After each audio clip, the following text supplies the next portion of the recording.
Paano tayo makasurvive sa summer dito sa Japan? Hello po, ako po pala si Ivy at 5 taon na po ako dito sa Japan bilang isang housekeeper. At bilang isang housekeeper dito ay palagi kaming tumatravel araw-araw at nasa field at nasa labas kami mostly. Kaya ito, yung isi-share ko sa inyo ay effective talaga siya para makasurvive kayo sa summer dito sa Japan. At tuwing summer dito sa Japan ay sobrang init talaga dahil ang taas ng humidity dito compare sa Pilipinas. At sinearch natin yan sa Google dahil nga daw mainit dito sa Japan kasi marami ditong mga hot spring and active volcanoes.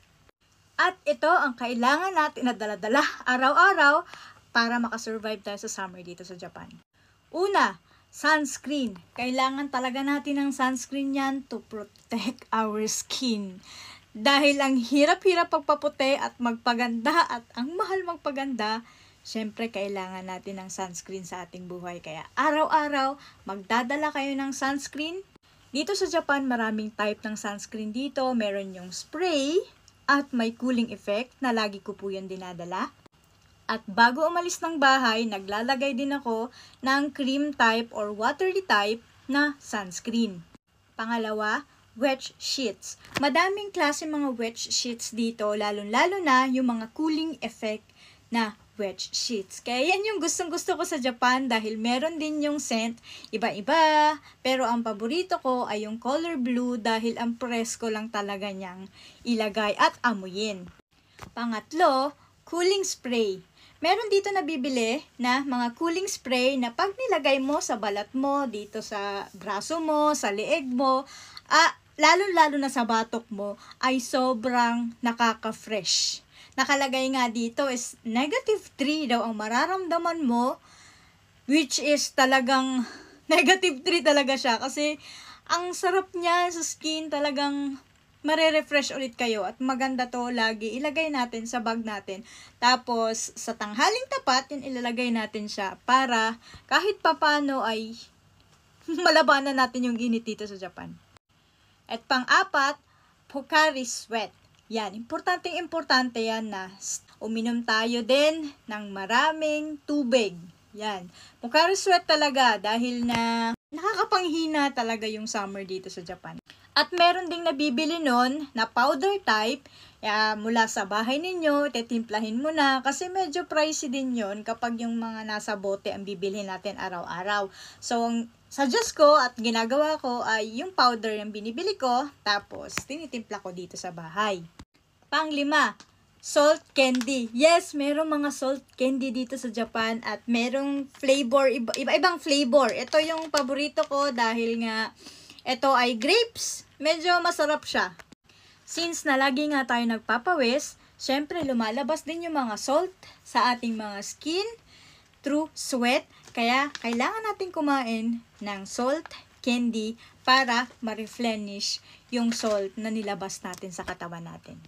At hindi lang siya basta-bastang salt candy dahil meron din siyang vitamins. Ayan, vitamin C, B, ayan po yung mga vitamins niya. At sa isang candy ay 11 calorie lang po siya. So, ayan lahat ng mga vitamins po niya. B1, B2, B6, B12, C. Yan. Pang-6, ice neck cooler. Oo, dito sa Japan, nakakabili po nun kahit saang pong store. Ayan. Dito, nilalagay po yan dito sa ating leeg. At make sure gabi pa lang po, ilalagay niyo na siya sa freezer. Tapos, gagamitin niyo na yon during pag lumabas po kayo. At may nabibili din po dito na water cool scarf. So, binabasa din po yun. And, nilalagay din po yun dito sa neck po natin. Pang-7, syempre, tubig. Yan, palagi tayong uminom ng tubig talaga.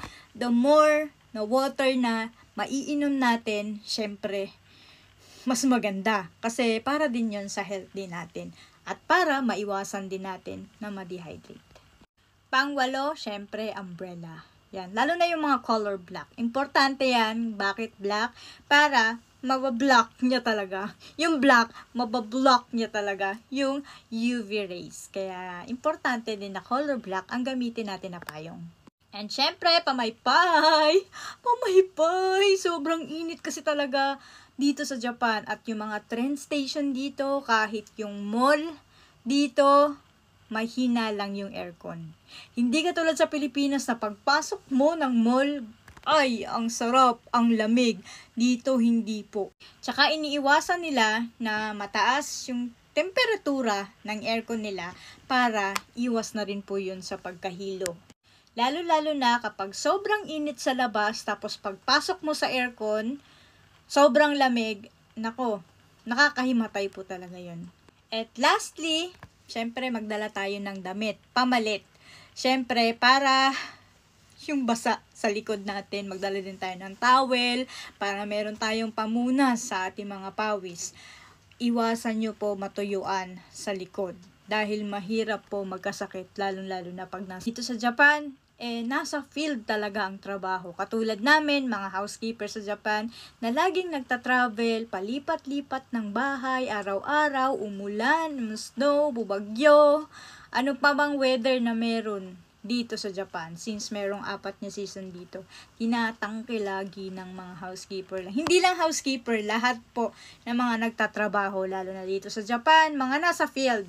Talaga, yun yung mahirap na trabaho at syempre kailangan natin labanan yun. Kasi dito sa Japan, hindi basta-basta nakakapag-absent dito at lalo-lalo na nakadepende sila dun sa reason mo. Kapag sasabihin mo, hindi ako makakapasok dahil sobrang init, hindi yun allowed. Di ako makakapasok dahil ang lakas ng ulan, hindi yun valid. Di ako makakapasok dahil ang lakas ng snow, hindi rin yun valid. Ang sasabihin lang sa'yo ng mga Hapon, bakit kami nakapasok, pero ikaw hindi. Magkakaroon ka pa ng sanction yan. At apology letter, whatever, kung ano yung ginagawa. Sa company kasi namin, ganun. Hindi talaga valid kung ano man ang weather dito sa Japan. Kaya during interview pa lang sa Pilipinas, tinatanong na yan kung paano mo i-handle ang 4 na season dito sa Japan. Tinatanong yan. May tip na ako sa inyo Kaya lagi pong unahin alagaan ang sarili. Dahil ang sarili natin, ang katawan natin, isa lang po yan. Yung trabaho, marami po yan. Kaya gumawa tayo na lang ng paraan to protect yung katawan natin. Ikaw, ano experience mo sa summer dito sa Japan? Comment down below. Matane!